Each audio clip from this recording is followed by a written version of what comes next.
फडणवीसांच्या स्वागतासाठी शरद पवारांच्या पक्षाचा बडा नेता कार्यकर्त्यांसह पोहोचला. निवडणुकीआधीच सोडलेला पक्ष उपस्थितांच्या भुवया उंचावल्या. राज्याचे मुख्यमंत्री देवेंद्र फडणवीस आज इंदापूर तालुक्यातील नीरा नरसिंहपूर येथील त्यांचे कुलदैवत असणाऱ्या श्री लक्ष्मी नरसिंहाचे दर्शन घेणार आहेत. अगदी काही वेळात मुख्यमंत्री फडणवीस हे नरसिंहपूर येथे दाखल होणार आहेत. तत्पूर्वी मुख्यमंत्री फडणवीस यांच्या स्वागतासाठी राष्ट्रवादी काँग्रेस शरदचंद्र पवार पक्षाचे नेते माजी सहकार मंत्री हर्षवर्धन पाटील देखील नरसिंहपूर या ठिकाणी मंदिरात आपल्या अनेक कार्यकर्त्यांसह दाखल झाल्याने राजकीय वर्तुळात चर्चांना उधाण आलेलं आहे. त्याबरोबरच उपस्थितांनी भुवया उंचावल्या आहेत. नुकत्याच झालेल्या विधानसभा निवडणुकीत हर्षवर्धन पाटील यांनी भाजपला सोडचिठ्ठी दिली आणि शरद पवार यांच्या पक्षात प्रवेश केला होता. महाविकास आघाडीचे उमेदवार म्हणून हर्षवर्धन पाटील रिंगणात होते आणि आता महायुतीचे उमेदवार राष्ट्रवादी काँग्रेस अजित पवार पक्षाचे नेते दत्तात्रय भरणे यांच्या विरोधात हर्षवर्धन पाटील यांची लढत झाली होती. मात्र या निवडणुकीमध्ये हर्षवर्धन पाटील यांचा पराभव झाला होता. त्यानंतर आता हर्षवर्धन पाटील मुख्यमंत्री देवेंद्र फडणवीसांच्या दौऱ्याआधी त्यांच्या स्वागतासाठी आपल्या कार्यकर्त्यांसह तिथे उपस्थित राहिल्यामुळे भाजप कार्यकर्ते आणि नागरिकांमध्ये चर्चेला उधाण आलेलं आहे. त्यांनी नीरा नरसिंहपूर येथील मंदिरात जात उपस्थित कार्यकर्त्यांची भेट घेतल्याचं आणि देवाचं दर्शन घेतल्याचं दिसून आलेलं आहे. मात्र फडणवीस यांच्या दर्शनासाठी राष्ट्रवादी काँग्रेस शरदचंद्र पवार पक्षाचे नेते माजी सहकार मंत्री हर्षवर्धन पाटील हे देखील नरसिंहपूर या ठिकाणी मंदिरात आपल्या अनेक कार्यकर्त्यांसह दाखल झाल्याने राजकीय वर्तुळात चर्चांना उधाण आलं आहे.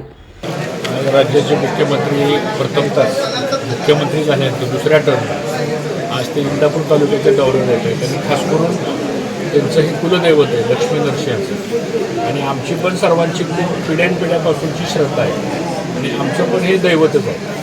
म्हणून मुख्यमंत्री आपल्या मतदारसंघात येत आहेत, कुलदैवताचं दर्शन घेण्यासाठी येत आहेत. म्हणून त्यांचं या ठिकाणी स्वागत करण्यासाठी आम्ही आलो. सध्या आपण राष्ट्रवादी शरदचंद्र पवार पण तुम्ही आता स्वागतासाठी आल्यामुळे विविध चर्चा असं बघता येईल. ते चर्चेला काही अर्थ नाही, काही नाही.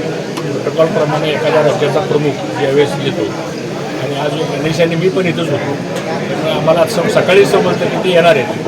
आल्यानंतर मग त्यांचं स्वागत करावं लागतं. म्हणून आज सगळेच त्या ठिकाणी हेलिपॅडला स्वागत करू.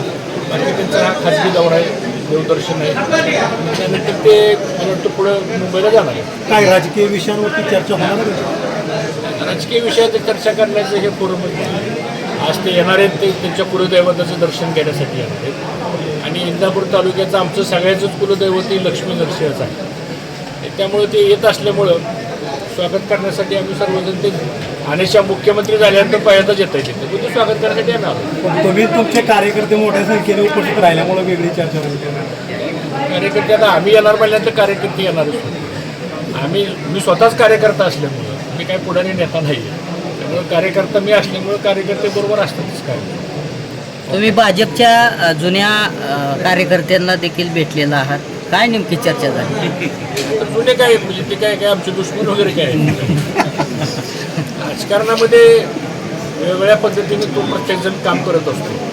आता सगळेजण सगळ्यालाच भेटतात सांगतो. आता इथं आल्यानंतर मंदिरामध्येच सगळे जुने मित्र भेटले आम्हाला. पुन्हा एकदा प्रवेश करावा अशी काय चर्चा झाली का? भेटल्यामुळं आणि ते पण मंदिरात भेटल्यामुळं त्यांच्याशी गप्पा मारल्या. आजच्या या दौऱ्याच्या निमित्ताने मनोमिलन पुन्हा एकदा होण्याची काय चिन्ह दिसून येतील का?